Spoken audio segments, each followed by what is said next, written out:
నమస్కారం అండి. నా పేరు doctor Gauri Shankar, consultant physician, Archana hospital, Chandanagar. ఈరోజు మనము ఒక స్పెసిఫిక్ టాపిక్ గురించి మాట్లాడుకుందాం.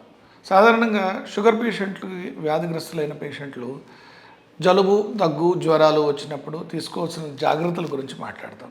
జనరలీ షుగర్ ఉన్న పేషెంట్లు మనకి ఫీవర్, వాళ్ళల్లో ఇన్ఫెక్షన్ వచ్చేటువంటి అవకాశాలు ఎక్కువ ఉన్నాయి కాబట్టి దానికి తగ్గట్టు జ్వరం కానీ, జలుబు కానీ, దగ్గు కానీ వచ్చే అవకాశాలు ఉంటాయి.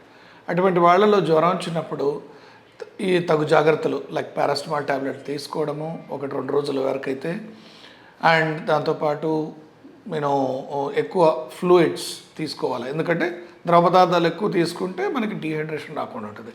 ఫీవర్ ఉన్నప్పుడు వాటర్ లాసెస్ ఎక్కువ ఉంటాయి కాబట్టి, సో ఫీవర్ వచ్చినప్పుడు మనం వాటర్ తీసుకుంటూ ఉంటే ఆ డీహైడ్రేషన్ అయ్యి మగత, వీక్నెస్ వచ్చే అవకాశాలు తక్కువ ఉంటాయి.